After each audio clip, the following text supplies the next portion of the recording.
I haven't seen you since the plague. Yahoo!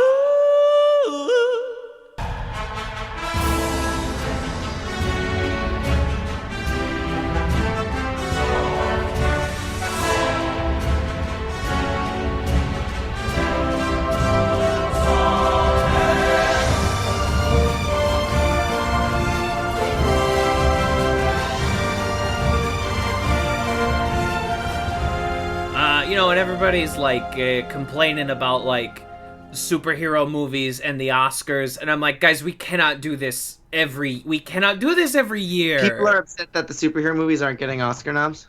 Which, like, okay, so let's talk about it, right? In certain technical aspects, maybe, but come on. In certain technical aspects, they are consistently nominated in visual effects. And which, I mean, you literally...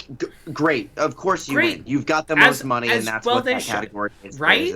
Exactly. It's like, wow, you really did spend $200 million making visual effects. Wow, spent so much money on those computers. Wow, you didn't film in a real place even one time, and you made all the back, good and for you. And somehow it doesn't look as good as Speed Racer, which thank you for reminding me to watch that movie, because because Speed Racer is like a revelation. Now, if we want to talk about like Oscar stuff, Speed Racer, we can have a conversation. It was. Well, I think they were aiming for very different. I think we were aiming for very different. That one did not truck. But like, listen, y'all. Black Panther was nominated for Best Picture 3 years ago, and that same year, Spider-Verse, I think, won Best Animated Movie, and nobody... To be fair, both of those actually deserved it. Exactly! Exactly! Like, nobody threw a fit, because, like, we can all kind of agree those two are pretty good, right? And here's even the other within... Here's the other part of this that I think is a far more productive conversation is, are there times when people give really good performances in these movies? Sure. 100%. Yes, absolutely. 100%. But I feel like the underappreciation of those roles has less to do with, like, oh my god, why aren't my super fandom pieces getting these prestigious awards? And it more so to me has to do with the fact that, like, I mean, first of all, the awards are stupid anyway. But, like... Well, yeah, like, listen, I am no great fan stuff of is not taken as legitimate... Or horror, right? Like Kevin Feige, likes to go on interviews and be like, they won't give us an award because of the logo in front of the movie. And I'm like, shut up, Kevin. Talk to the horror community. Talk to the comedy community. This is a long-standing... This is not you, babe. Yeah, this is not... This is not... There are certain types of movies that are just not included in these discussions. 100%. Superhero movies are typically one of them. However, they're the ones that do break through, unless excluding... such edge cases as like Silence of the Lambs, or and like every year, or anytime there's a musical and they say it wins best comedy, and even though it's not. Well, yeah, funny. that's the Golden Globes, right? Like that, we don't talk about the Golden Globes; they're the worst fucking award show in the entire world, right? But like every year for the past 9 years, ever since The Dark Knight, came out in 2008, did not get nominated for Best Picture, and people threw enough of a fit that the Oscars were like, fine, we're moving from 5 contenders to up to 10 Best Picture contenders. And ever since that happened, there has been at least one popular, high-grossing movie in the Best Picture conversation every single year, right? Whether or not it is Avatar or Inception or Get Out or fucking Black Panther or we could run through the list and you're like, yeah, there is some incredibly popular Dune, right? Like it's not as if there are never movies that people have heard of in the Best Picture Dune is also a little bit of like an edge case, I would say, though, also, because that shit's actually fucking really good. I mean, that shit rules. But like, Lord of the Rings won 11 Oscars.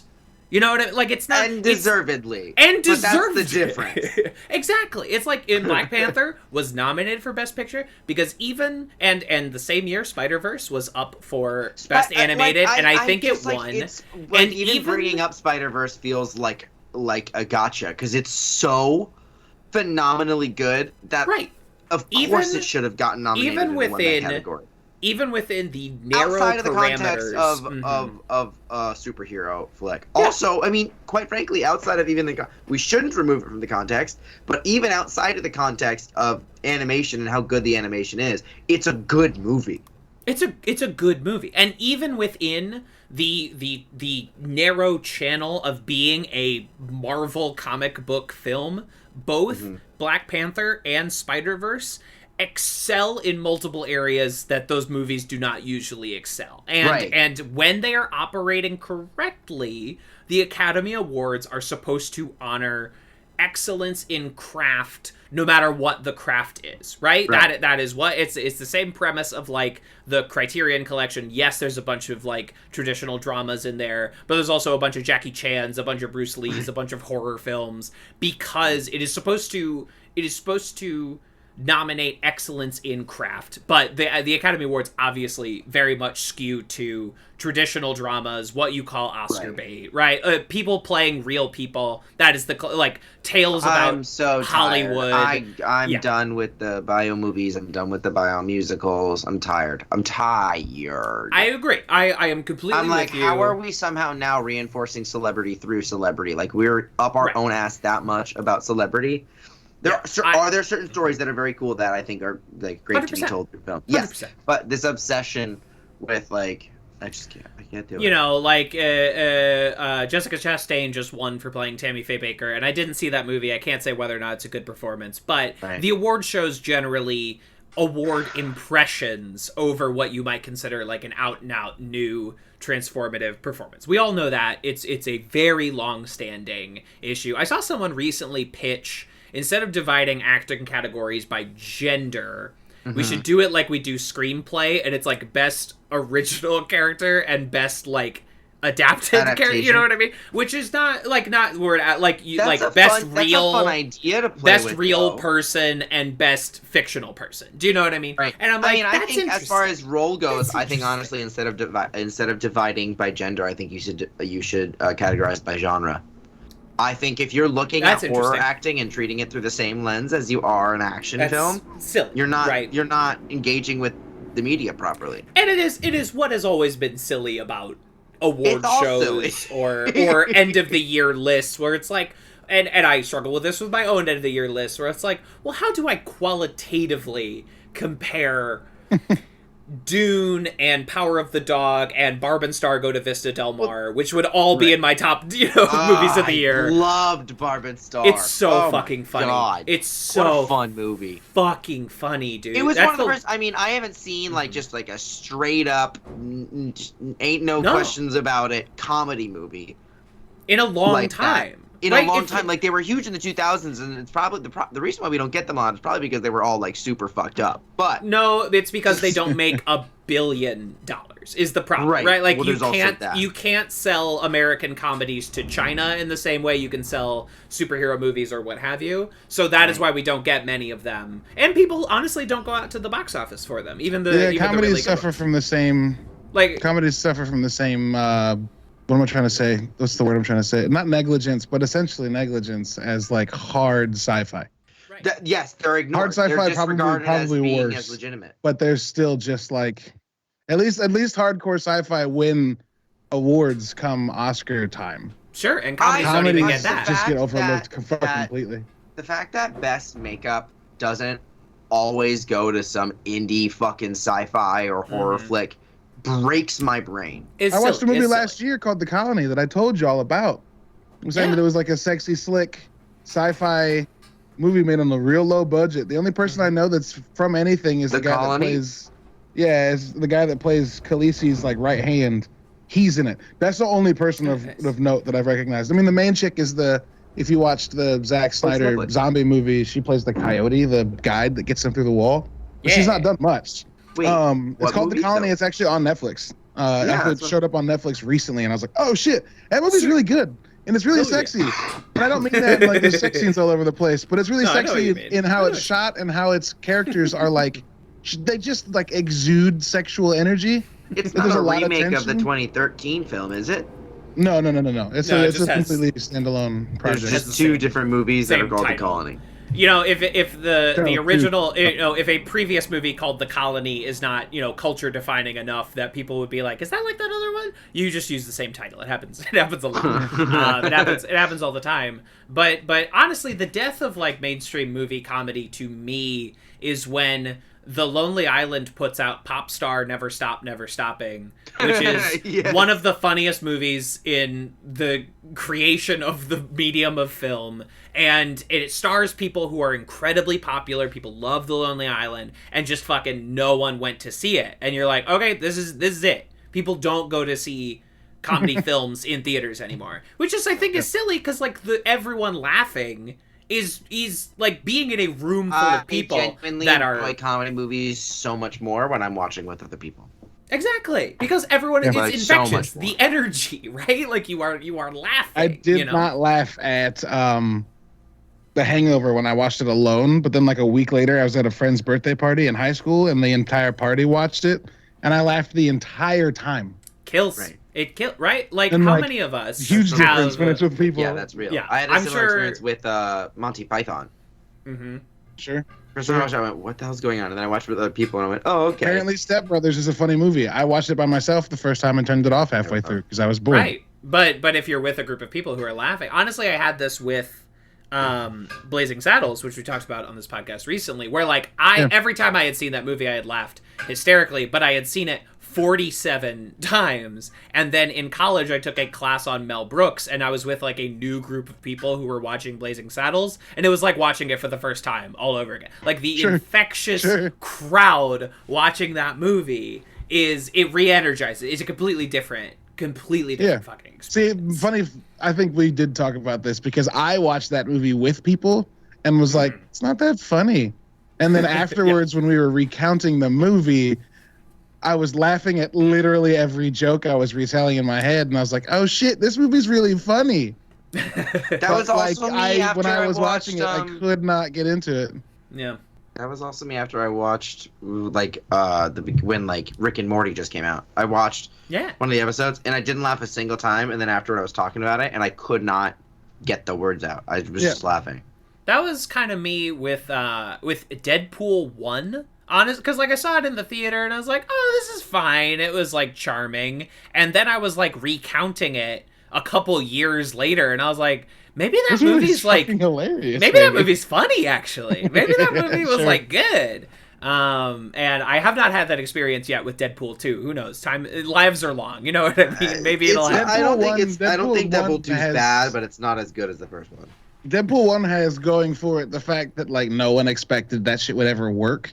Exactly. Deadpool 2 has going against it the fact that the trailers showed every bit that does work. Yeah, and it's like, there is something to be said of like comedy with parameters. There's something about the original Deadpool that is like scrappy and like I don't think comedy excels with a budget to a certain extent. There is something to You're it feeling forced into creative homemade. Decisions. Horror kind of the same way. You know, like there's something in those two genres that I think really excel in a sort of DIY atmosphere.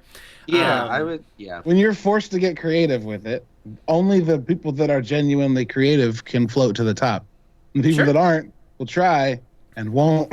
And it won't go. And it's honestly kind of the same thing with like visual effects. You know, that conversation that happens over and over, which is like, why does Jurassic Park look better than every special effects movie that comes out today? And it's like, well, they had to be intentional with every single special effects shot and sparing, and they had to plan everything around, this is going to be a special effects shot, we're going to use this live action. And now they just kind of like, I understand that visual effects technicians work very, very hard. I'm not trying to be dismissive, but I'm being dismissive of like the producers who are like, throw them in front of a green screen, they'll figure it out later. You know what I mean? It's not the same. It's not the same thing. It's completely different, and that's why Jurassic Park still fucking kicks ass, because Spielberg was like, or any, you go back and watch any old, you know, big epic movie, and you're like, why is this the best looking thing I've ever seen? Why does this look better than even the best looking modern... Jurassic Park. Like, whenever I watch Jurassic Park and I get to the car in the tree scene, amazing scene, good scene. It's revelatory every time I watch it, because I'm like, damn, this is good so cool, because it's so tangible. Yeah. You know, it's like they shot that. Yeah, exactly. And it's like, oh, those are tree branches. Right. Oh, that's a car that is like in a tree. You know what I mean? To a certain extent. And obviously there are tons of When cheats. that shit hits the ground, Half You the time feel you're it. also like, half the time you're also like, are the bumps and scratches on these children real? Exactly. And fucking like Because and this looks violent. Spielberg, honestly, I mean, obviously we know that Spielberg is like one of the masters of the craft. It's indisputable. That guy understands making movies better than almost anyone who has ever lived. But there is a secret ingredient to his movies that is missing from almost all big budget action movies today, is that his characters always react to shit. It always feels like they experience exhaustion. They experience fear. They react to the special effects in a way that, like, Jace, when you and I saw Moonfall, it was like no one is reacting to meteors hitting the Earth. You know, like no one. It doesn't feel. There's no tangibility to it because no one is properly reacting to anything. And it's something that is good about like the early Marvel films, like Phase 1 into Phase 2, is that like they'll have footage of like regular people on the ground reacting to shit. And it's like, oh, this gives it like, it feels like something because I see how it's impacting everybody else. Do you know what I mean?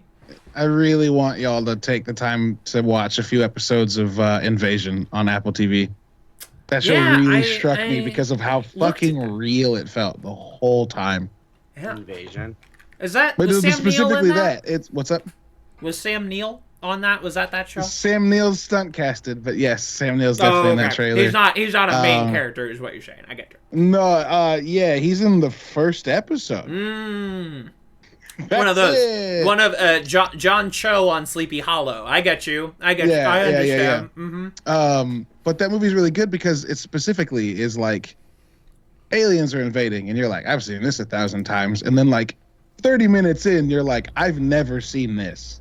Mm-hmm. Because it's like, oh, people are dealing with like, you know, in a lot of, sorry, I won't belabor this point, but a lot of alien invasion fiction generally, for whatever fucking reason, meets everybody at their most prepared or least prepared point. Mm-hmm. There's no in between.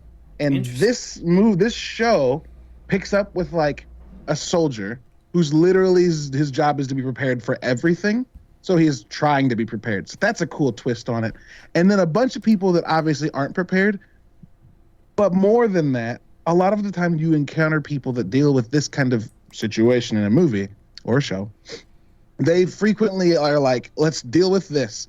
And what happens mostly is like you've got a bunch of people with dynamics that are playing out already. One's infidelity, one's a kid that's bullied, one's a woman that's hiding her relationship with another character. Mm-hmm. I won't spoil it. Mm-hmm. And like those conflicts don't end because it's not like a world-ending event. It's a slow burn. And so they're trying to deal with these things that might be huge while also dealing with things personally that literally already are huge. And so you see them ratify or try to rectify what's happening with what's happening in two very different scales. And I love it. I love it. The infidelity story is like just you see something like this and you're like, yeah, people get drawn together. And this shows like, what if they fucking have irreconcilable problems with each other because one of them did the worst thing? And you're like, oh, yeah, I would want to survive with that person, but maybe I wouldn't. How would I deal with that? It fucking rules. It fucking rules. I watched that show in like 3 days. Hell yeah. I looked at it and then I've not pulled the gun, but most of the shows I've been watching are like, you know, they're on a hiatus until next season. So maybe it's invasion time. You don't know. Maybe. Could be. It could be. But one thing I do know, this is, of course, Advanced Media Studies, a podcast where we aim to talk about every single piece of pop culture ever created, 1 week at a time. Welcome back to our Mythic PodQuest as we journey through Apple TV Plus's Mythic Quest. I am one of your hosts, TV's Kevin Lanigan, and this is my prescription bagel, and legally, you are not allowed to ask me about it. Hey, what's up, everybody? I'm Jace. I use they, them pronouns, and I must admit, Ian really does look like Chris Angel. Not what I'm going for. Not when I'm going. That line delivery. It's good. Rob McElhenney. Funny guy. Funny gay. I'm Caleb, the third host, the daddy host, the host with the mostest kids. And I'm going to reuse one I used last week out of place and say I am this podcast's big, stupid bitch. How's that for toxic masculinity, you big, stupid bitch? You big, stupid bitch. Yes. Oh, yeah. Oh, my God.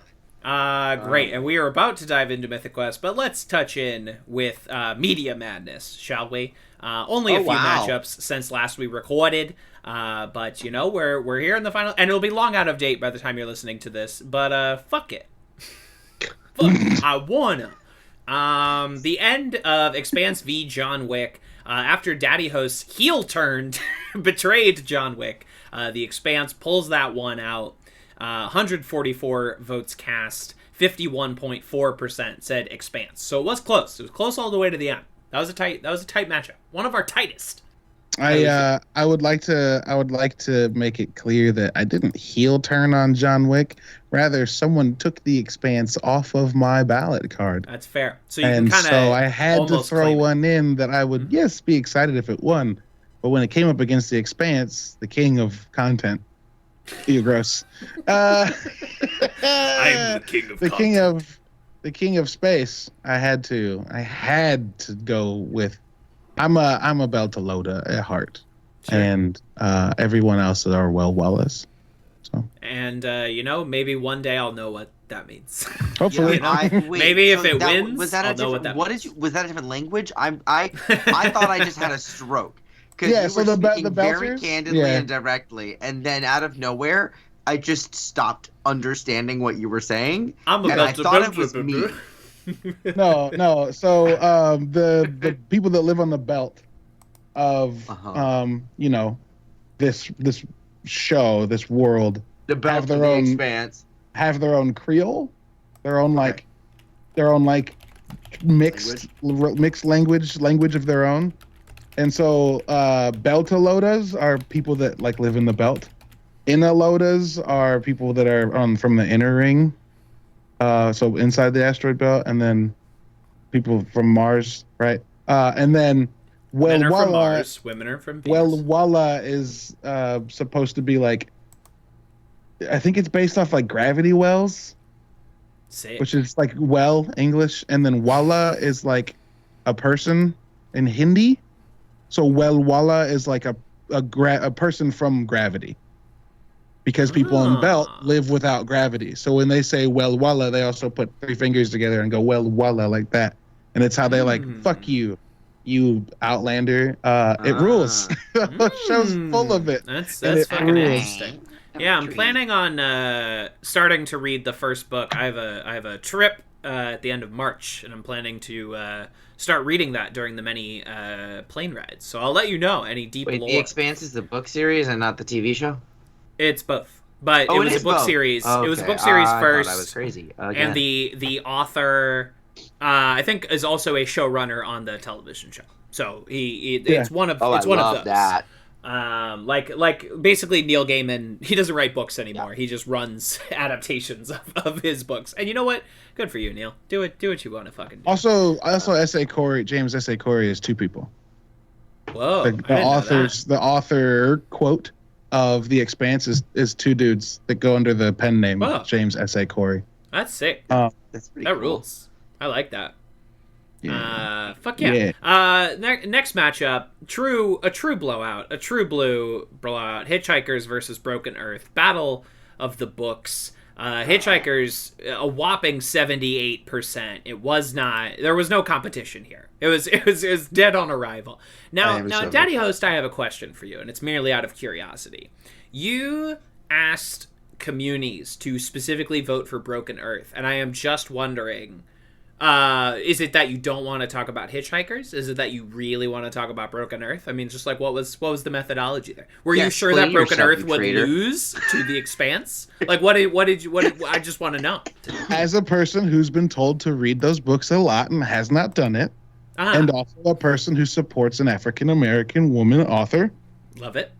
The Broken Earth trilogy seems very important to specifically me. Checks out. I don't know. Completely Honestly, checks that out. is an incredibly valid take. Kevin was just curious. I just wanted to know.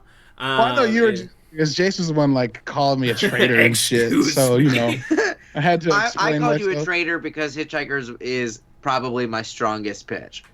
I mean, it is. No, that's fine. It is your I've only never pitch. seen but- either of them or read either of them. So Yeah. So Yeah. allegedly, the Broken Earth is being adapted by sci-fi, a la The Expanse. But we'll sure. we'll So see. Sci-Fi will have it on for a season and a half, And then it'll it'll get go to- canceled, and then someone who has money will pay for it to come to Hopefully their picked service. up by some streamer, right? Like hopefully you can Mm-hmm. hope. Hashtag save the Broken Earth. I'm already tweeting it. The show hasn't begun filming. Hasn't even come out And I'm yet. always You're like, save yeah, this is save gonna be Broken necessary. Earth. I know where this is going. I'm getting out in front of it. It'll be good. Those would be weird books to adapt into a live action format. But hey, you know what? If they can make a good Dune movie, they can do anything. Anything is possible. Sure. And finally, the match that is currently in progress, Crazy Ex-Girlfriend versus The Expanse. Crazy Ex-Girlfriend currently with like 51% of the vote. It is tight, and unlike last round, no Crazy Ex-Girlfriend cast members have given me that sweet retweet, so the match is very, very, very close. and it could go by the it ends at 10:50 a.m. Eastern time tomorrow, so while we're sleeping, who knows what could happen to the vote? Who knows? Who knows? I tried real hard to get people from The Expanse to vote for it. Still nothing. Maybe they voted, they just didn't retweet. Maybe Shorey Aghdashloo is one of those votes for The Expanse, but Maybe. did Who not go. knows? Thomas Jane. There's a cheat sheet of Belter Creole, by the way, just in case y'all were cool. curious. Fun. Languages. I'm going to learn Well, Klingon. I love language. I was teaching you're you not. Klingon. No, I'm never going to... no disrespect to anyone out there listening who speaks Klingon, which I know some people can do fluently. I'm going to learn a real language first. I'm going to learn a real one if I'm going to learn a second language. I'm going to learn, finally learn Spanish, finally learn ASL. You know what I mean? Not picking Klingon. I'm sorry, everyone. See, what you're missing out on is the opportunity to start an island and make its national language Klingon. I'm not. No. I get the sense that starting a new island is more of a violent act than that is implied to be. Because someone's probably on that island. Know what I mean? And we'll see how it goes. But Hitchhikers is in the final round, and so it's either The Expanse or Crazy Ex-Girlfriend. Will it be the Battle of Space, or will it be the Battle of Song? Yeah, or the Battle of Comedy, right? And it could go. I made the mistake of getting emotionally invested in Crazy Ex-Girlfriend winning, and that was an error on my part. I should not have done that. That was not a good decision that I've made. I've been watching, their many musical numbers on YouTube, and I'm just like, God, I love this show. I should not have gotten emotionally invested in it winning. I'm a fool. I did the one thing you're not supposed to do. You silly, silly bitch. I'm a silly bastard, and that's it. But God, it would be a good show to cover. Jason and I would lose our minds on me talk about musical numbers. Sure. It would be, and I think you'd like it. It's got like a sense of Crazy humor. I think you would vibe I've seen with. a bunch of Crazy Ex-Girlfriend. I've So seen have a I. bunch of it. I haven't. I've seen not finished a it yet. moment of it. So I think you would. I have a lot of you would really vibe with loaded it. thoughts about Santino Fontana, honestly, but mostly due to just like a lot of Broadway stuff that's happened. That's true, but he For- also is only on the first season and a tiny bit of the second. So Right. wouldn't yeah, have to exactly. talk about him Well, I forever. know, but I'd be remiss if I didn't bring it up. Yeah. No, for sure. For those sure. of you who don't know, Tootsie was turned into a musical, which never should have happened. Ridiculous. And it's just fundamentally it's transphobic, And he was in it. among other things. And he was the lead, and he was- won a Tony for that role. What? And it's it's it's upsetting. That's a little. I'll call it silly. I'll say it. I'll be You know, brave. you know I what? think that's. I'll I think agree with you there. that's You know silly. what? I don't think you're too far out of hand to say such. a thing. I think that's silly. I would agree with you. There's a bunch of silly gooses at the Tonys A bunch of Broadway. fucking goofies. Bunch of fucking goofy bastards over at the Tonys. That's what I'll say. Goofs. I'll You say fucking goof. goof under your thumb, goof. Yeah, fuck it up. I love those fucking movies and that TV That's a show good and all of that. movie. I have no idea what you're Goofy movie. Oh, Very. okay. A Goofy It's movie? what it's called. a Goofy movie? Goofy I've seen movie both. and the extremely goofy movie. Both. Yeah. In a But anyway, previous life. there's a point Both of where them. Pete the cat, Goof's neighbor, says you got to keep your son under your thumb, Goof. Yeah. Goof. It's a All whole right. thing. Anyway, that's it. Let's talk about Mythic Quest A. And by the time we record next, there will be a winner to Media Madness. I mean, by the time everyone is listening to this, there will be a winner to Media Madness. This is true. But y'all whoa. won't hear about it for a minute. What have we learned from our first Media Madness? Get those celebrity retweets if you can. People don't want us to talk about The Flex Office. those parasocial relationship skills. You got this. People really like Hitchhiker's Guide to the Galaxy. We're learning a lot. Mythic I love Quest. Mythic Quest. Mythic Quest. Can I have one more diversion? Please. Well, there's a branded toothpaste for children that my daughter had us buy because she demands things and we simply acquiesce. And it has got a unicorn on it, and it is called Mystic Crest. And every time my wife looks at it, she thinks Mythic Quest and makes it clear by mentioning it to me. And I think it's one of the very funniest things I've ever experienced. Rock and roll. I love Mystic that. Crest. Mystic Crest. Mystic That's so Crest. fun. They should get on that. They should work out like a sponsorship deal, I think. I really don't think that's probably. a good idea. No, you want kids to watch Mythic Quest. It's good for the whole family. This is not made for kids. It's family entertainment. No, there's video games, Jace. It's for kids. Sorry, I just also, in order to catch up, just watched episode 5. Yes, you missed that's A Dark Quiet Death, which I Which knew is would be your wild favorite because episode. honestly, that has so far been my favorite episode. I was like, oh, this is a different show. And then I was like, I like this show. I want to hang out with Doc and Bean. Yeah, what the hell? I want to see Bean's story. The fuck? That's a heartbreaker. What are your general thoughts? Obviously, you liked it a lot. On that episode? Yeah, because you missed the episode. I thought it was fast. I loved it. I thought it was a really cool take. I thought it was a really fun story. I thought the way that the characters were fleshed out was really intriguing and fascinating and real. And I feel like it had a really strong commentary on the industry and the relationship between art and selling out. And I think it touched on all the themes that the rest of the show does really well. And I was like, how is this connected? And then at the very end, it was just like, oh, it's so that in the future episodes, when Montreal is calling, we have a sort of relationship with that. And I was like, that's a very strange thing to put to make an entire episode just for that one sort of intertextual kind of illusion to pay off is kind of wild to me. But I'm also really grateful for it because I love that episode. It's less plot relevant than it is thematically relevant. Yeah, do you know what I it's mean? incredibly thematically relevant. Mm-hmm. And so I was like, oh, this is cool. I like This one's that. about And I also, themes. I can never remember his name, but I absolutely love that actor. Jake Johnson? Yeah. Oh, His he's name's great. pretty unremarkable.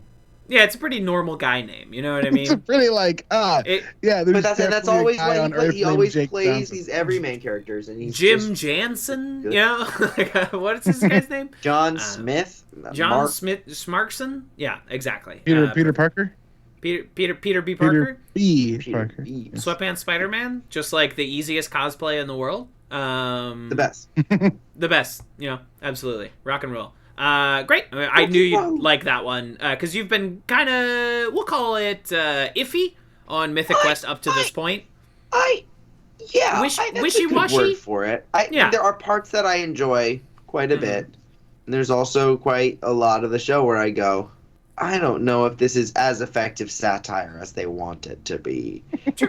Sometimes it just feels a little bit too much like yeah, we know that this is like not good, but like we still think it's funny, and They definitely think it's a lot funny. of it makes me go in a not great way. But parts of it I really like. I will say the 2 episodes we're going to talk about today are on the better side of that iffiness. You know, like I'm enjoying these. I think I also have a sneaky suspicion that this team, specifically McElhaney. Are you frozen? Oh no, you're just focusing. I have a weird. I'm just I have a listening feeling intently. that they tried to get a lot of the more controversial themes out up front, to try and get people either on board with their style or not. And I personally find that to be a little bit of an unnecessary thing to do. It's like you don't need to do that, because then I'm seeing that you're doing these episodes that don't do that really. And it's kind of it's just as good. So it's somewhat analogous to the way that Community begins its first season, where it's like we are starting with these like broad, in some cases kind of abrasive stereotypes, and we will then flesh them out. Lost kind of does the same thing, where it's Always like Sunny, Always Sunny does the same thing. yeah, Sunny obviously, right? But like Sunny has all this but none of the pathos. You know, like Sunny doesn't have the like the heart, you know what I mean, which intentionally that is part of that show. I mean, to be fair, and I feel like this is something that should be disclosed, like I'm also the kind of person that like has a hard time watching Schitt's Creek, where it's like I know some people absolutely love that show, but for me, I watch it and I just get so frustrated.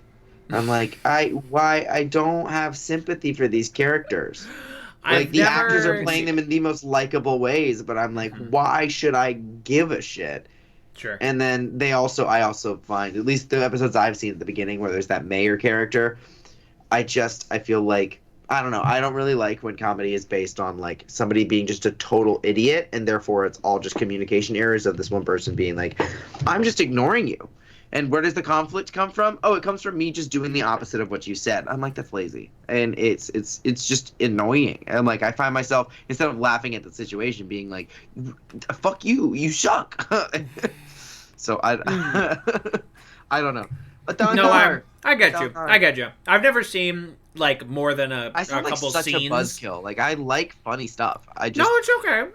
But comedy is very much. I'm kidding. Okay. We did 6 seasons of Community, right? You know? Like it's no, but like comedy is the most subjective form of entertainment, right? And if you don't find something funny, there's nothing wrong. It's just you just don't think that is funny, right? Sure. Yes, there's nothing you can fucking do about it. And Jace, I kind of move in the opposite, where I really blush against stuff that's just like so sweet, you know, like I like a little bit more too. Neither of us is correct, you know what I mean? And obviously we're also not too diametric opposed. There's plenty of cute shit I like. There's plenty of bitey shit that you like. Well, you know what I just started watching that I'm actually like very much enjoying? Let's hear it. Abbott Elementary. Oh, I love that show. That's a good show. It's a great show. That's so good. So funny. And and I don't think it's a saccharine comedy. I don't think it's like sweet ooey gooey. I think it pushes the buttons, but it does it in a way where I am constantly like, sweet, cool. Like somebody I know posted this today, and I thought it was really lovely. Their name is Nate Rapaz. They said something along the lines of how they feel that really great art and stuff, while it should push you and challenge you, should also make you feel held. You know, Interesting. Where it's like, if you actually, if you're trying to get somebody to view these issues sympathetically or see these difficult themes, right? And often comedy is a really great way to get people to pay attention to these themes that they wouldn't otherwise pay attention to, or laugh so that they can actually listen. But at the same time, if you're going to push these buttons, you also have to make sure that the people that are receiving these things are in a place where they can safely receive these push buttons and they can do something about it. And oftentimes I feel like a lot of these comedy shows, they push the buttons and then they leave them with you. And in turn, it doesn't feel like a comment on the problem. It feels like you're just doing more of it, you know? And that's a hard line to draw, and that, you know, takes a lot of skill. And I think that sometimes shows pull it off in some episodes better than others, and sometimes, you know, and also there's some shows that do it better than others. And I have a really strong personal relationship with the what kind of editing we do, or the kind of decisions we make in regards to the stories that we put on screen or on stage or any of these things. So, and also with comedy, as somebody that loves to do specifically comedic stories, you know, a lot of the time, not always, but, you know, that's a really important part of the craft to me. I got a lot of strong feelings, yeah? No, that's true. I think a balance is good, and some things like fucking, you know, Putney Swope, which is a comedy that is so abrasive, is so pushing at the boundaries of society, is good for that reason. And some things are good because they get at it in a more, you know, like, I think The Good Place does have good, like, you can sit there, you can learn a lesson, and you can also be upheld. Like, it is a good... Yes, it's not a show that's like, here's how to live your life, but it's like, expanding your knowledge and meeting other people. You know, like, there are good life lessons that can be learned from The Good Place, while also being upheld and uplifted. But there's also something really fascinating about the way that they portray those kind of uglies on The Good Place, too, and how it's true. I never felt like when... I mean, well, they also... The uglies are, you know, really controversial. I would say the biggest ugly that they present is towards the end, where there's that really rich dude guy. Golf guy. Where, like, the goal is, like, we have to make... This is the hardest challenge in the world, making this guy a good person. Right, and the thing is... and it's interesting. So, first of all, you certainly... With characters like that and stuff like that, you certainly don't want the audience to be laughing with them. Mm-hmm. I find having the audience laugh at them doesn't actually do anything, and it just further divides this kind of us versus them way of handling these discussions, where it's like, these are real people that have these things, and if we want them to be changed, we have to have a very strong stance on them, and it's not funny, or, you know, we unify whatever that is. And then there's what, like, The Good Place, I feel like, does, which is you are laughing with the people that have to deal with this atrocity, right? So when Poppy shows up in the show, it's the saving grace. When the women game testers, it's the saving grace for me, because I'm like, this is the kind of stuff that I find funny.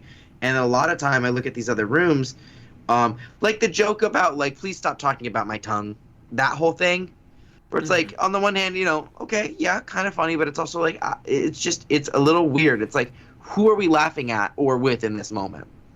Are we laughing with the guy that's being really creepy? Are we laughing at the person that's struggling with this? And the person that we should actually have the most, like, damn, that actually kind of sucks?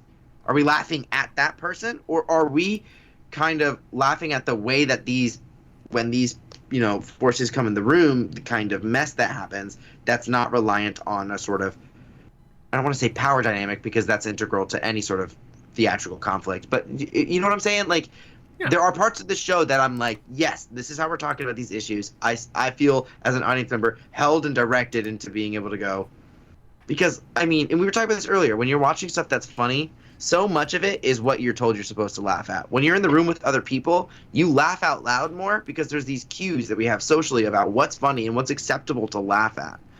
And I think, for me, as somebody that does more of the, like, I don't know, it's one of those things that is very integral into the way that I make stories and tell stories, is, okay, what in this comedic moment, what exactly is funny? Yeah, I think that the show's pretty good at, like, pointing at what is supposed to be the point, like, especially in the CW Longbottom scenes, because it's rarely just one person being like, ew. It's normally one person and then another person agreeing with the person that's like, ew. Like, she'll say it, and then Danny Pudi's character is like, yeah, it's fucking weird. And then he does it again when she's not in the room, and he's like, that's problematic. Like, or when... Any filmmaker or scriptwriter will tell you, it is how characters in the scene react to what is happening that tells us in the audience how we are supposed to feel about what is happening. You know, that is the strength of... Right, no, it's a great film language, and it's sometimes used to great effect, but I also think it is one that can very easily, if not paid attention to, fall into lampshading, which I've talked about a million times on this show by now. Also true. Right, and we had a million conversations about it when it came to Pierce on Community, right? Like it was right. What are our degrees here? And we had Jace, you and I talked about it a lot with the Nazi episode of Mythic Quest, right? Like with the white supremacists, yeah. But anyway, let's dive into these episodes in particular. Let's do it. I like these episodes. These ones I like. season 1, episode 6, non-player character, directed by LP. I didn't know a vinyl record could direct an episode of a television show. It's actually Lumpy Space Princess. She dropped the space when she went right. Because she wasn't in space anymore. Yeah. She was directing on Earth. Exactly. LSP. Written by David Hornsby. In this episode, Poppy is being recruited over to Cold Alliance Games, and at the same time, everyone discovers that there is a glitch in Mythic Quest, and the masked man is freaking out and handing a bunch of free loot. He's just behaving generally strangely. At the same time, Ian becomes intimidated by who I will call Big Tall Paul, a programmer, a very large man. And Dana, while off to become the new streamer, is replaced by some big jerk called Lou, who also is making the Last of Us television show, who also wrote Chernobyl. He also wrote Chernobyl. Just, again, wild, weird how that happens. I like the kind of, this show doesn't have a super sprawling supporting cast, but it's like, oh, it's interesting that we have, like, Craig Mazin. It's interesting that John DiMaggio is playing the guy from Cold Alliance Games. Yeah. So you can get John DiMaggio going, it makes like... me so happy every time. Why would you do that? Why would anyone... He's a child. Why would anyone say that? What kind of person would do that? Or she's like, as the creative directors, why isn't it, like, a little bit higher than everybody? She can lord over everyone. And he's like, who would do that? What kind of person would do that? What kind of person would do that? And she's just like, whoa! Yeah. Oh my god, right? No, it is weird. I'm hearing it now because he's a child, right? Yeah, absolutely. The moments like that are where I think this show succeeds the most. Poppy is fucking... Poppy rules. Poppy is so funny. Poppy sees some shit. Closest we have to, like, a point of view character on this show. Poppy is... She does have toxic traits, but at the same time, she's also, the only one that has any semblance of sense. Right, except for, like, the testers. But again, the testers usually exist in, like, their own world. Very much side plot, and I kind of wish they were the main show. But whatever. That makes a lot of sense coming for me. From your perspective. Shocking. Yes, exactly. I like the lesbian. Can we get more of them, please? Jace, something Caleb and I have completely failed to mention. Rachel, the one of the testers, is the voice of Aloy in your beloved Horizon Zero Dawn franchise. Yeah, Rachel is Ashley Birch. Is Aloy. She's the voice of Aloy, and she co-wrote Borderlands 2 with brother Anthony Birch. Right, yeah, she voices Tiny Tina in the Borderlands games. Who's great. She's not Dana. Who is she? She's the other one? She's the other tester. She's the other one with the one who has to hang out with Lou. The hair colors. Yeah. But not the braids. The one that CW calls a young boy like 3 times. Yeah. Yes, exactly. the white girl or the white passing. Yeah. Yes. The one. Yes. Yeah. Is Aloy in the Horizon franchise, which That's fucking crazy. You would like. Also, by the way, you listeners out there, if anybody does want to send me money so I can play the sequel to what might be my favorite game ever, drop your Venmo. Oh, your favorite game ever. I love that. I love your journey into video I don't know. games. I'm starting to like the really small ones. I just got, what is it called? Death Squared.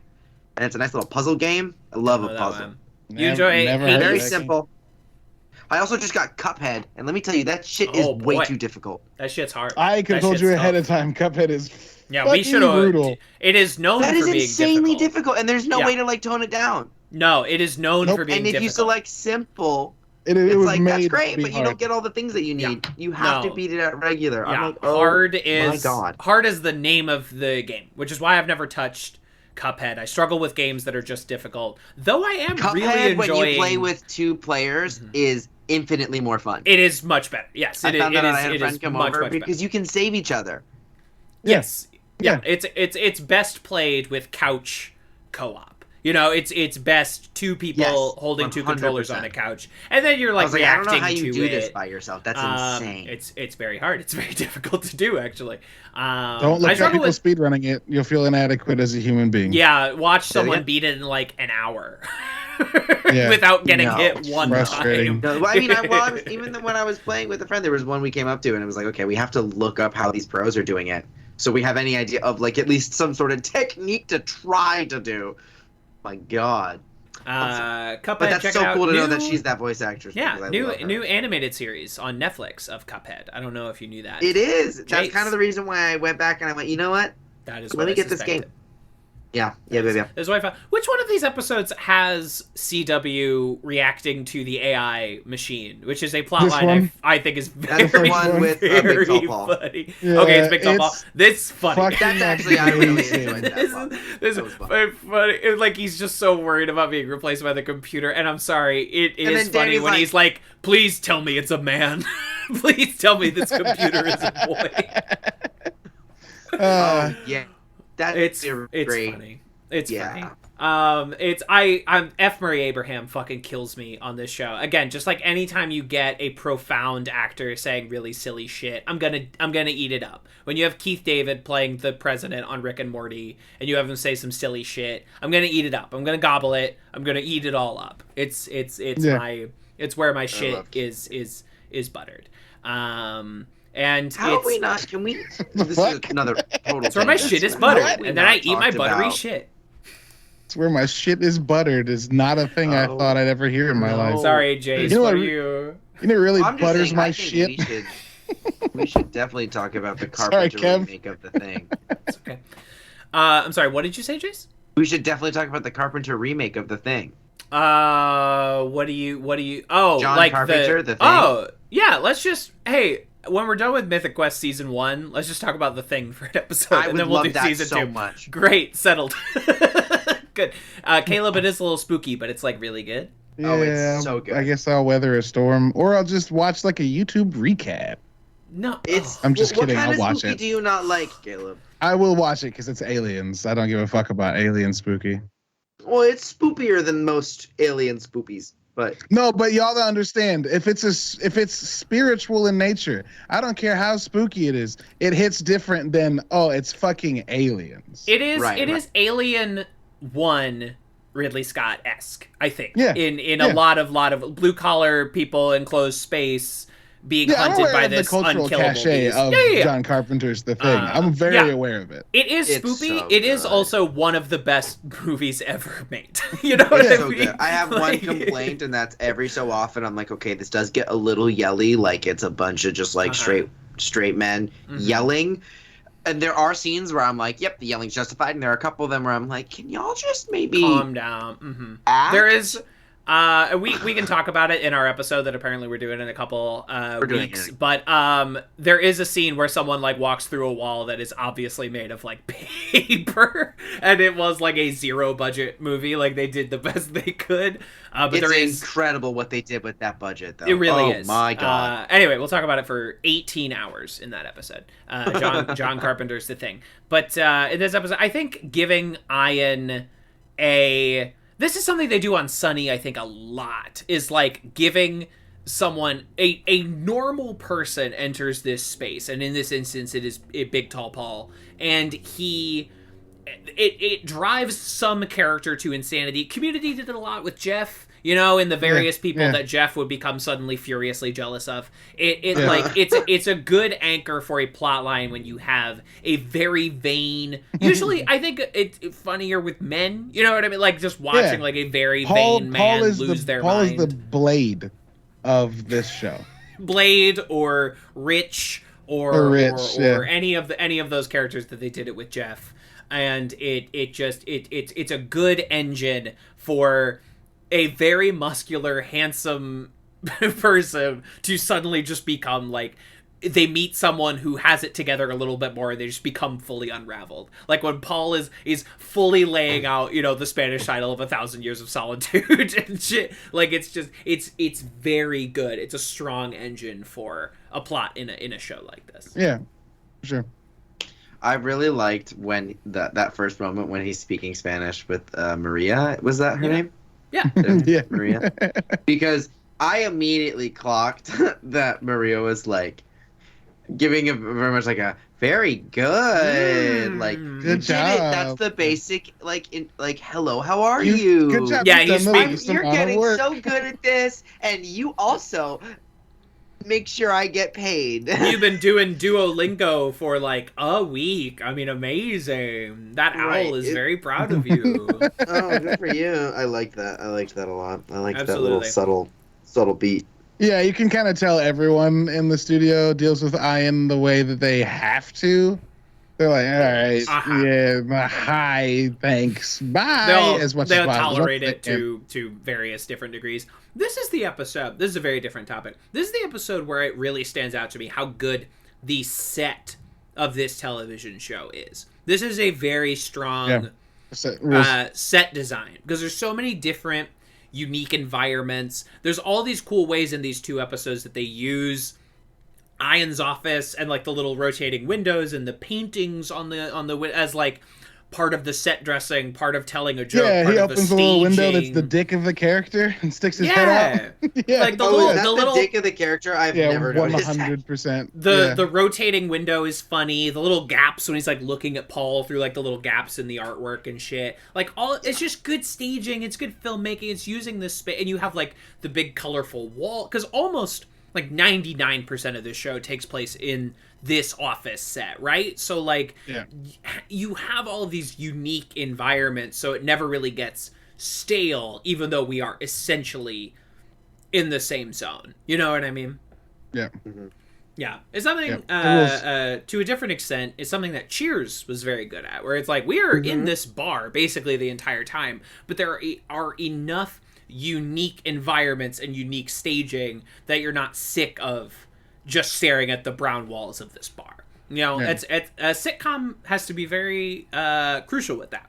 You know, Sure. Community was very good about that, just having like the fucking table, you know, and somehow making that A dynamic character. and interesting, right? And Yeah. and using that in really profound and interesting ways. That is the Russo brothers sitcom touch, you know, giving it just that little extra A little extra sauce. zing. Because it's easier on a show like a show I love, Righteous Gemstones, but that show has a massive budget. They go to all these different locations. They have all these fancy sets. They've built like a fake amusement park and shit. Like it's much harder to make the same one office entertaining and interesting over and over and over and over again. Sure. And it's a skill. It's an underrated. You don't notice it until it's bad, and then you're like, this place sucks. I don't want to hang out here.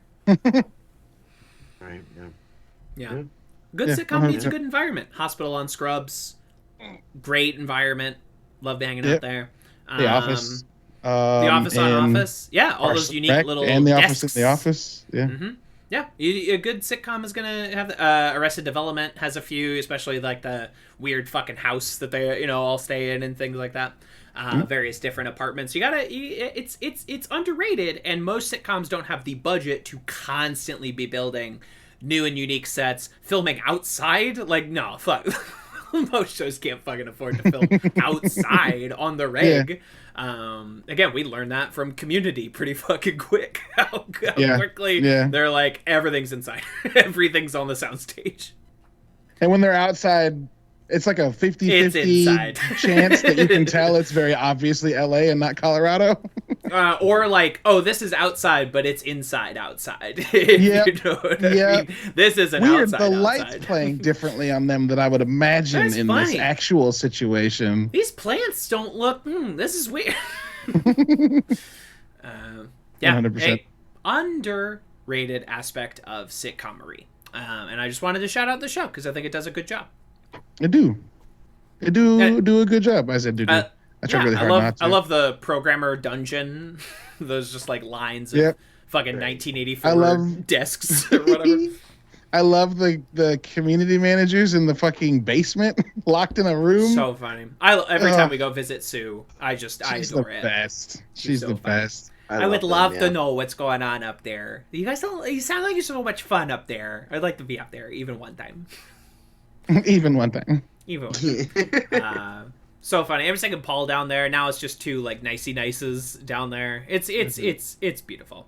The way human resources has not come back yet. She does You see come her back in the second in a episode. big bad way. Yeah, but like she's not around as much as I remembered her being around. But maybe that's a second season thing. Yeah, maybe. Maybe. Oh, I definitely. don't remember who that is. Definitely. She's the one who's like, The I black am not a lady that's therapist. sitting there while they're all complaining to her, and she's like, "I work in HR. Oh, I'm yes, not your yes, therapist." yes. Yes. Right. She's very good, and she does come back.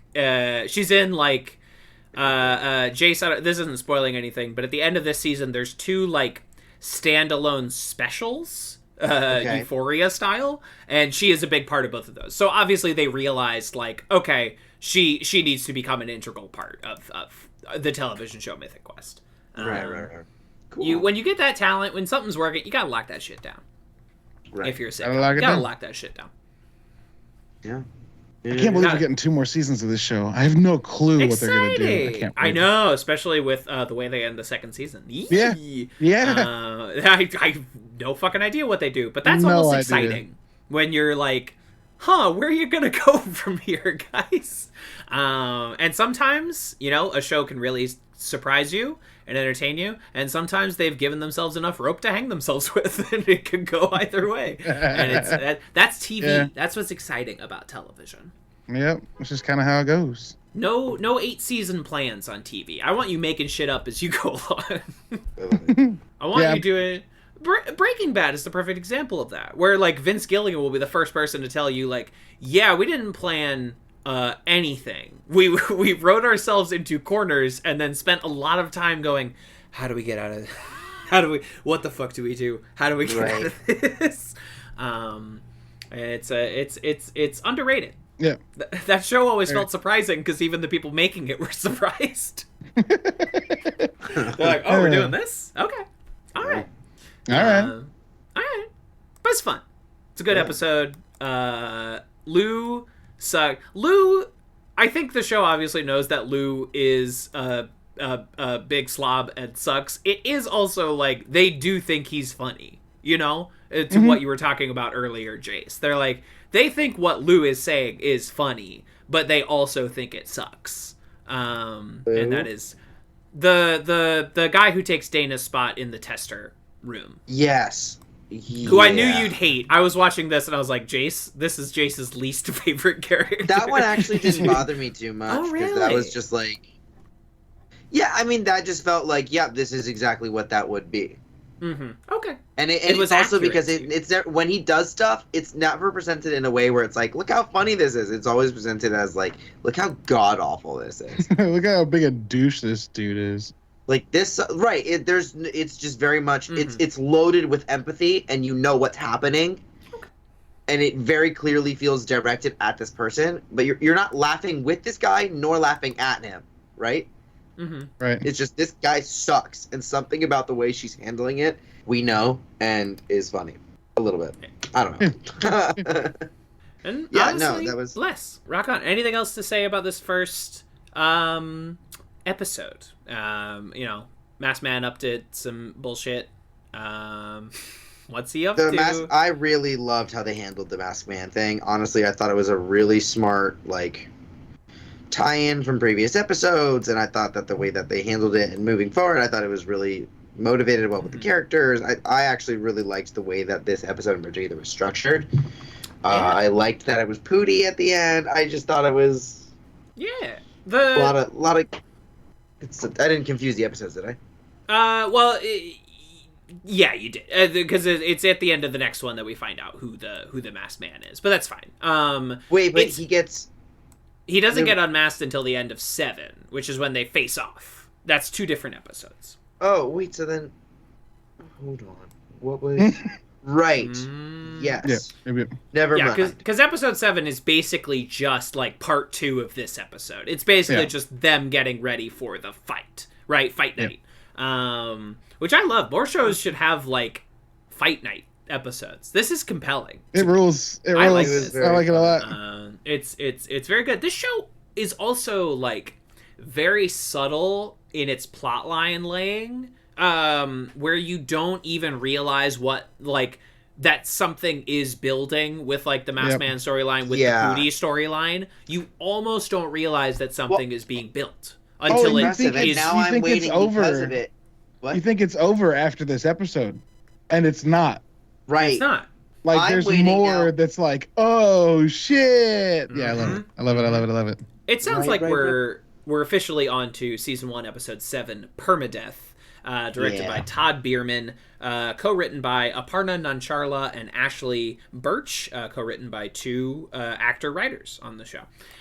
In this episode, everyone is getting ready for Fight Night, as Ian decides the best way to handle the Masked Man situation is to fight him in a sort of Twitch live stream pay-per-view type situation, and everyone is getting ready for that. Poppy helps him build and get ready for the fight. Good epi. The best epi so far, except for A Dark Quiet Death. This is the best regular episode of Mythic Quest so far. Yeah, I agree with that. Characters are playing to their strengths. You know, I'm a weird sucker for something is happening in a televised way, and we have different groups of people reacting to it. I don't know what I find, and especially on a show like this where it's like, okay, we can cut to Brad, we can cut to all the folks in the closet. Yeah, exactly. Oh my god, everything that Poppy and Ian are doing in the fucking mocap room is just like, I loved it. It's killing me. Rules.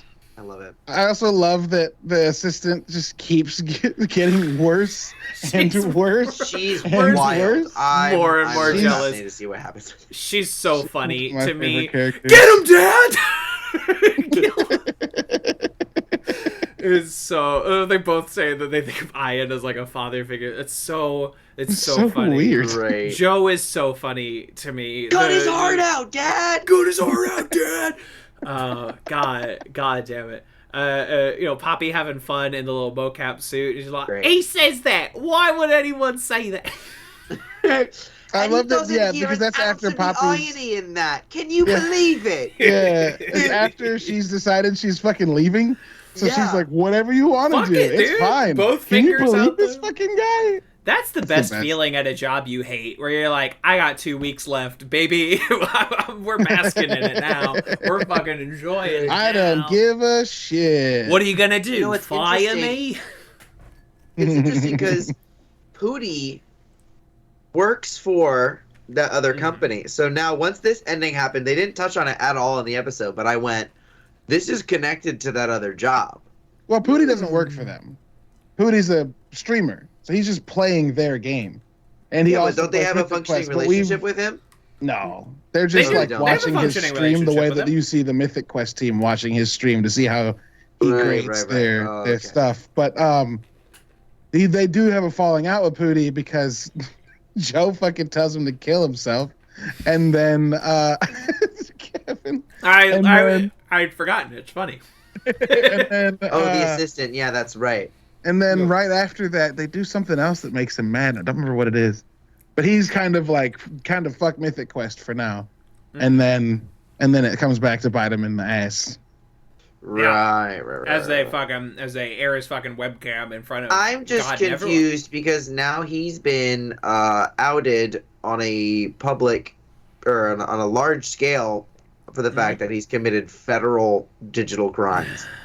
But as Ian lays out, like, nobody cares. Nobody cares. Like that sequence at the beginning where he will not stop listing. Okay, say another one. Facebook. One. Bank of America. Sony, PlayStation. Another one.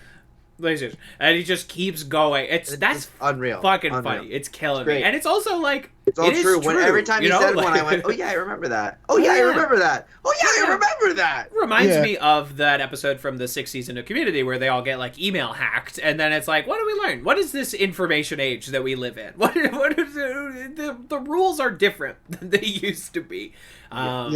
And it's wild, and it's crazy, and I love Poppy training Ian like fire rain, and she's like, yeah, you walked in one day and you were like, fire rain, And then I spent the next 6 weeks implementing that. Which is like, again, just a really good distillation of what happens a lot in these creative spheres, where you have like the person at the top who can't execute but has all these great ideas. And then everyone else has to fucking buckle down and make it work. Everyone has to fucking cope with it. Yeah. I think another element of this show I want to shout out, which is something that I think can be easily missed, is that like every time we see the game, that is like animated. Do you know what I mean? Like, every time they do one of the cutscenes, and I'm like, damn, they did that. Like, there was an engine involved in this. Yeah, I'm not even talking about, like, worth, a lot of the stuff, like when you're seeing MMO-ass stuff that's like low poly and full of blood, they did make that for the show. But when you're seeing like scene transitions, those like that are showing scenes, like knights and shit at a table, or like a big open farm field that's being built, they are from the physical, literal, real life games For Honor or Assassin's Creed Valhalla. Because this game is produced by Ubisoft, they use a lot of their shit. Also, that's why they're getting calls from Montreal. Ubisoft is headquartered in Montreal. Like, it's very referential of Ubisoft running so this that company is like from the broader sense. They're not owned by Ubisoft, but they are owned by Ubisoft. You know, like sure, that is like obviously Ubisoft is their what publisher. We're winking at. I see. That is interesting. So I literally like half of the cutscenes where they transition and you're like, this looks really good. They had to make this. Yeah, it's because they just leached cutscenes from their own games. I see. I was more talking about like when we see footage like of people playing the game. And I'm like, you almost don't think about it. And like, okay, like I guess they built, you know, like a It reminds me of the 64-bit community episode. The video game or whatever, where like whatever often people won't lump that in with 64 from the early animated iPhones episodes of Community. People will forget to include that with like animation on Community, but no, that entire episode is animated. It is like that had to be drawn. They didn't just like play some game, you know, that had to be, or like computer animated. You know what I mean? And that is something like that whole fight between Ian and the Masked Man. It's like, that is an animated fight sequence. That is like Final Fantasy Advent Children. You know, like they had someone to go in and animate all of that. And I think it is an easy element of this show to gloss over, but sometimes it doesn't, like my game brain goes like, this doesn't quite look like a quote unquote real game. You know what I mean? Yeah, sure. But it's good enough. Yeah, it's good enough. It's solid enough. Of the renditions of fake video game playing in shows or movies, this is the best. And I would hope that it would be, because it is in fact made by a video game studio in some capacity. Sure. Yeah, this is because it's, I mean, Caleb, I'm sure you and I could rattle off a million examples of like things that are obviously getting people playing games wrong. And this is, as far as that goes, this is a pretty high watermark. I think they do a good job of creating a facsimile of a game, of people playing a game. 100%. It also is fucking endlessly funny to me that this show was made or paid for by Ubisoft, and it's about like a maniacal, toxic fucking creative director running a studio, and like the year the second season airs, Ubisoft just has this fucking reckoning where they have to fire like 13 or 14 studio heads because they're all pieces of shit. It's like, oh, damn. It's why, and that will 100% come out in the third and fourth seasons, because like I don't imagine that Megan Gans and Rob McElhenney and Charlie Day aren't the type to just go, look at you fucking idiots. So I'm excited for that shit. But every time he does something maniacal, or they talk about crunch, or they're talking about delays or pushing stuff back, I'm like, wow, y'all are, it's like you're staring your own problems right in their fucking face. For sure. Yeah. The call accidentally came from inside the house. Right? 100%. You accidentally dialed inside the house. And all of that is interesting, and all of that is interesting text. And I like it. I'll say. I think it's good. Rules. I dig it. I have faith enough in the writing team on this show that like even if they don't make it like a quote unquote issue thing, it will will factor in, right? It will factor into seasons 3 and 4, which we have already been guaranteed, which is cool. Because this show has never been as big as Ted Lasso, and I think there's a few different reasons that could possibly be. But I'm glad that we're getting at least 2 more seasons of this show. For sure. Some room to. I think it deserved it, especially how the second season ends, and their mid-season, their between season specials are both. I don't know. Both of those specials and the second season are a really good pitch for why this show should keep going. I think it grows in really interesting and profound ways. I think they show they are capable of, not that there's anything wrong with doing like a traditional down the middle sitcom, right? Because like Jason and I were talking earlier about Abbott Elementary, which is like a straight down the middle, just a good old fashioned sitcom. It's in the exact same fashion as like a Community or a Parks and Rec kind of situation. Yeah, this show could have very easily just been a workplace comedy, but instead it's got more ambition. Yes, that the ambition really comes out in those specials, and it's kind of 100%. I'm tracing it back to Community again, but it's like Community would have been a very different show if NBC did not at the last minute order 3 more episodes, and those 3 episodes become Chicken Fingers, Modern Warfare, and The Art of Discourse. Right? Yeah. Those episodes would not exist if NBC did not, at the last minute, order 3 more episodes, which is wild to think about. And just like that, like Mythic Quest, the pandemic happens between seasons of Mythic Quest, and they go to Apple TV Plus, and they're like, we have an idea for a special, and it can be filmed all on iPhones and computers. And Apple TV was obviously like, sold. Go. We need some hashtag content on our platform. Go. and then the second special will blow that out even more, to the point where you're like, how the fuck, this isn't even the same show anymore. And that ambition carries through into the second season in a really profound, interesting way that, again, you could have kept being season 1 of Community. You could have kept being Abbott Elementary, but you decided to become season 2 of Community in your second season, right? Sure. Yeah, sure. And that is a choice not every show makes, not a choice every show should or has to make. But I am glad this show goes in that direction. Yeah, 100%.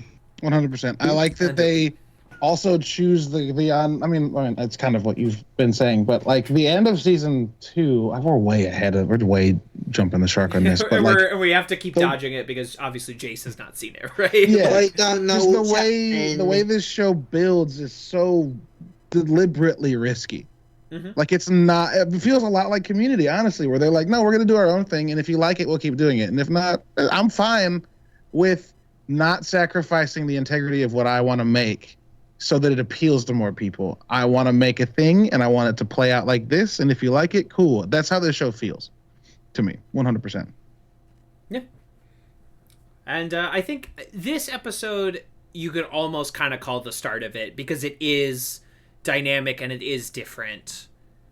Sure. From what obviously Dark Quiet Death has already happened, so that is a seed of what this is doing. But at least the second half of this season, they're starting to flex new muscles. You're like, I really want to see you go with these muscles. I'm glad, keep using these, please. I'm glad you did not skip leg day thematically, conceptually. Sure, 100%. Exactly. 100%. And it's going to good places. So and Jace, you're kind of experiencing that, where you were very lukewarm. I was cautious, I had some feelings, and I don't think they were out of pocket or really all that. Oh, we weren't judging you for not being 100%. No. I didn't think you were. Yeah, I don't know. I'm intrigued, and I hope the show continues to surprise me. It will. That's guaranteed. Yeah, it will. 100%. Whether or not you like it, it will surprise you. That's a different story now, isn't it? Yeah, that's a different criteria, but it will surprise you. The show will go places that you are not expecting it to go. Usually for better. Usually. In a good way. Usually. I can't think of anything that is in a bad way, but you never know. Maybe for you, it will just fall apart. You don't know. But these are good. These are just strong epis, strong storytelling. You built to some good shit, and we are excited to see where it goes from here. 100%. Yeah. I love David telling Montreal to French kiss his dick. I think that So That was a bit nutty. is a funny phrase. I also think, like, whatever CW is drinking in the closet, and he's like, why can't you just have, like, a normal drink? Man, what are you talking about? It's port wine with the coffee bitters. And you're like, what the fuck are you talking about? And 3 tablespoons of sugar. And he's like, why? Yeah, holy shit. Yeah, Jesus, whatever. That is kind of how people drank in the 70s, though. Wild, wild culinary time. Truly an unhinged time for food and beverage. The times before we had bespoke. Before bespoke cocktail bars were a thing that normal people could access, right? Like, those existed for the high class, but the hoi polloi were, fucking... The hoi polloi. Drinking draft beers that were essentially water and moose piss. Absolutely. Yeah, just the worst beer you've ever had in your entire life. Natty Light? If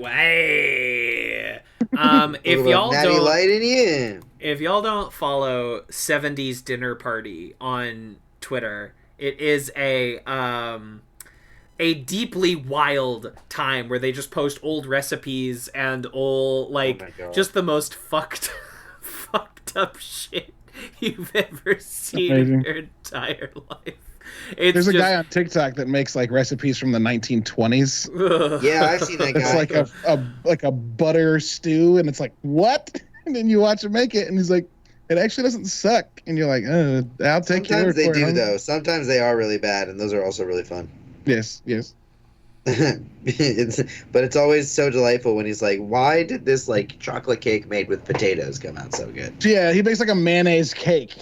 He's like, absolutely not. And then it works, and he's like, oh, all right, I guess. Boiled. The Smiling Dolphin.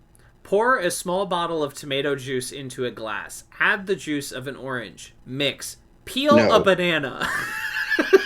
Make a slit for the mouth. Put the banana dolphin in the glass for your tomato banana beverage. Oh my god. Oh, the worst. Oh my god. Yeah, terrifying. What were they I guess I know what they were going through, but good lord. Oh my god. Oh, fuck me, dude. This rules. It's not cute. Something. Sorry. Sorry, it is cute. Celery stuffed celery. What? 12 wide pieces of celery. 2/3 cup small curd cottage cheese. 1/3 cup very fine minced celery. Oh my god. 1 tablespoon minced chives. Jesus. Celery stuffed celery.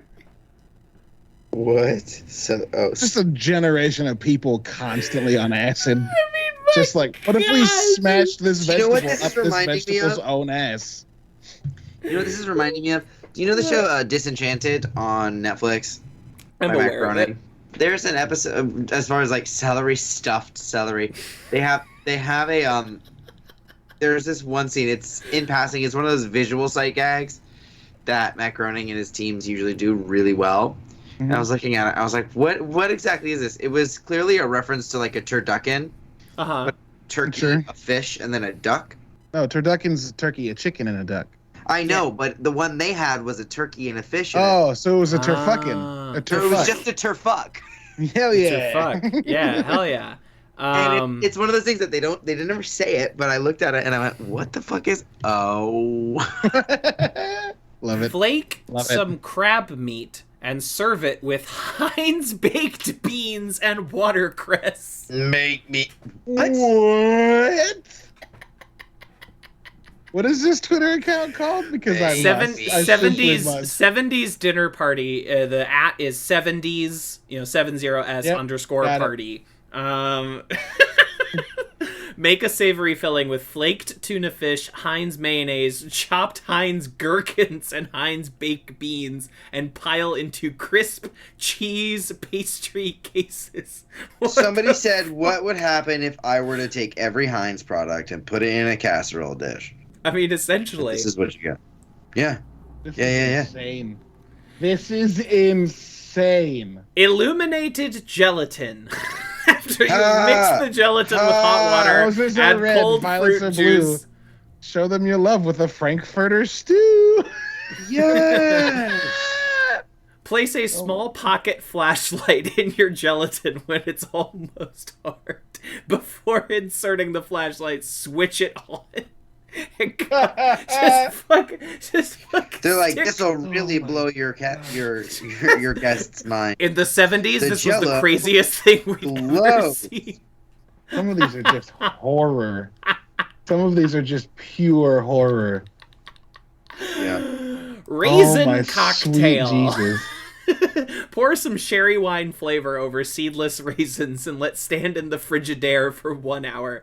Make a sauce of 1 cup tomato ketchup, seasoned with a dash of Tabasco sauce, celery seed, and juice for 2 lemons. Add a few chopped almonds for your raisin cocktail. That's just, those aren't words. You can't put all that stuff together. That doesn't make sense. That's not food math. Looking That at a sounds- delicious glass of prune whip. Non-fattening laxative mayonnaise. Yeah, I'm looking at that same What? What the fuck? non-fattening laxative mayonnaise. Caleb, what are you not getting? That's not an Also, ingredient. That's a also, pharmaceutical. What are you talking Also, about? there's a recipe for potato soup immediately followed by delicious potato soup. Fuck you, D. Holcomb. Joyce makes better potato soup than you dumb asshole. Get fucked. Oh my god. That's so funny. I Oh. love Oh shit. my god. Man-pleasing appetizers. This one's called, Nope. this Nope. one's called POW! 2 cans of condensed beef broth bouillon, 1 cup water, horseradish, dill weed, heat all ingredients to simmering, stirring occasionally. Serve hot with celery, so whizzle sticks. Caleb, you should make some of these. You culinary. I should not. Fish sticks with pineapple. Oh. Fish sticks with pineapple. It does what it says on the tin. The first See, comment fish is, I'm sticks pretty with sure you pineapple? could replace the beef bouillon with tobacco spittoon liquid, and the flavor wouldn't change much. It would be the same. I heard It would be a the very same. strong reaction to that. Do you have like a story with sticks beef bouillon in your past or something? Fish sticks and pineapple? No.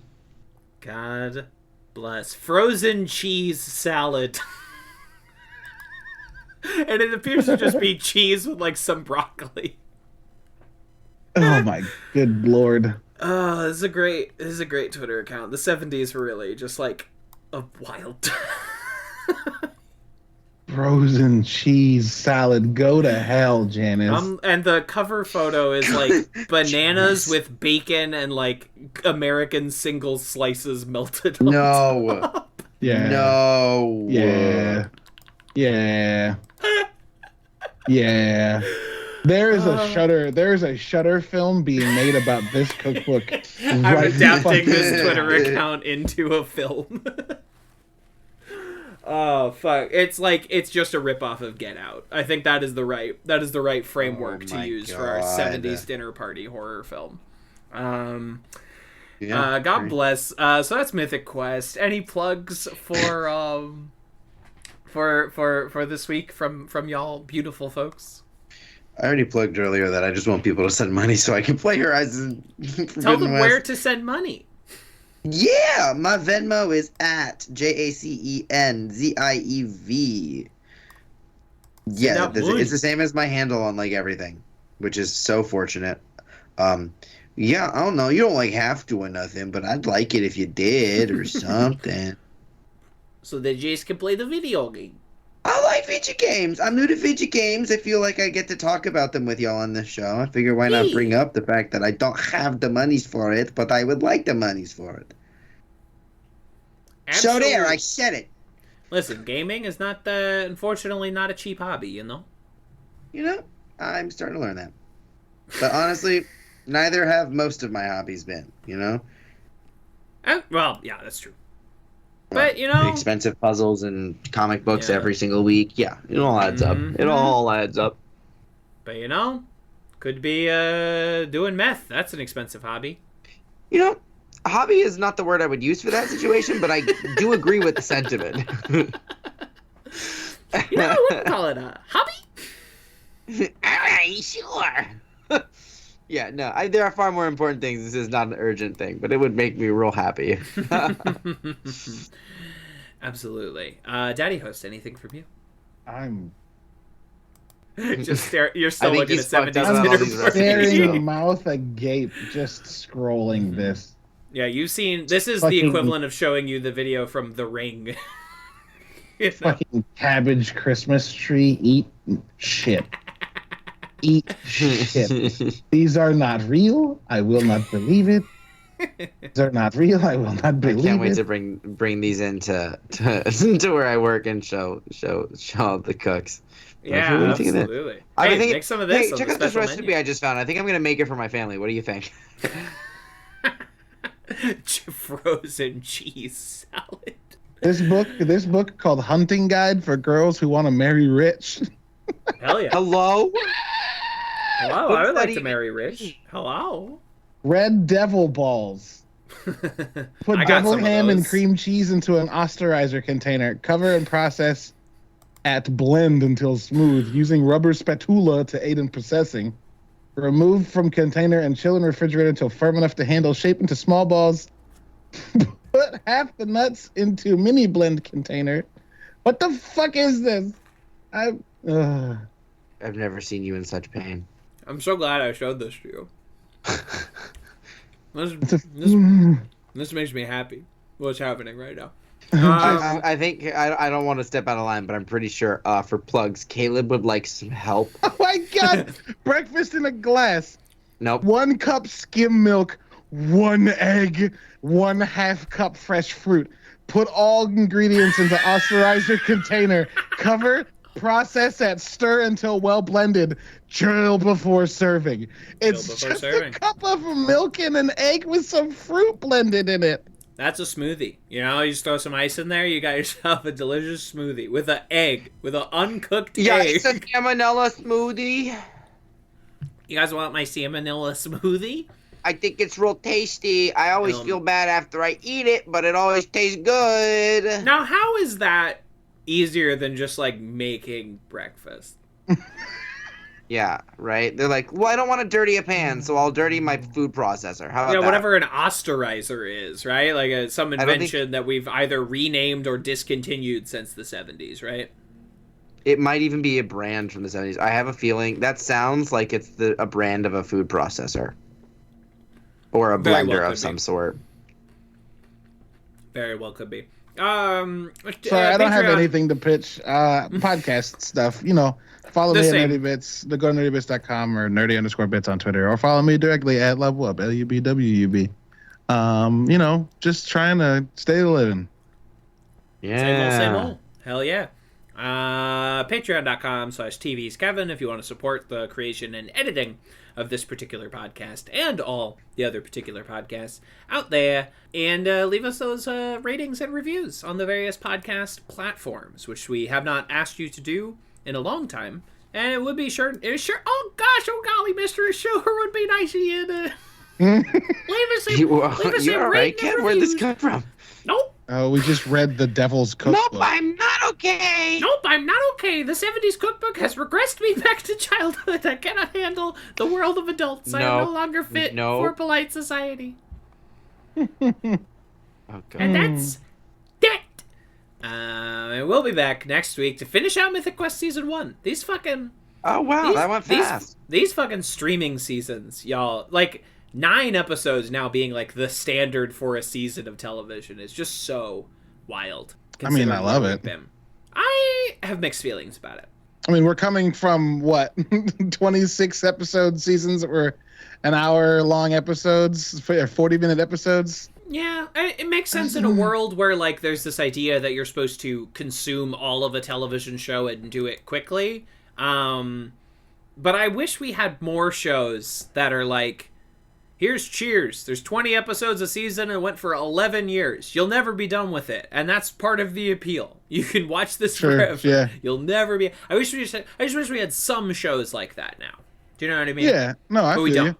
I feel you. I think it's because, it's expensive to take that kind of bet on something. And because companies don't want to do that. We expect television shows to have a certain level of production value now that is not conducive to producing 20 episodes a year, Sure. And I have nothing wrong with, like, a Righteous Gemstones or a Euphoria or any of those where it's like we'll burn a lot of money on a few episodes. I just wish we had more that are like, we will do a medium quality for 20 episodes. Sure, yeah. But I guess those shows do exist, and they're called, like, Chicago Fire or whatever. Yeah. Well, Criminal Minds or whatever. I guess all those of shows the Law do and Orders exist. that are still out. Right. But so many of my favorite shows would never have become what they are if they had not had those breathable 20-episode seasons to make it work. Community, sure. Lost, etc. Whatever. It is what it is. Yeah. What it is. That's streaming, baby. Maybe. And we'll be back next week to finish out Mythic Quest Season 1, even though Apple TV Plus counts the specials as Season 1. We won't do those Season 2. They're we middle. Will not. They're like the Euphoria specials. They're between seasons. They're just specials. I don't know what to tell you. And we'll round that out. And then, I don't know, we'll talk about The Thing or whatever. It'll be great. And by the time, we're done with these specials, we'll know what we're talking about next. Because Media Madness will be over. Woohoo. And done with. And until next time, how's that for toxic masculinity? You big stupid bitch. Yeah. It'll be great. Fucking love it. Dinner party. Dinner party.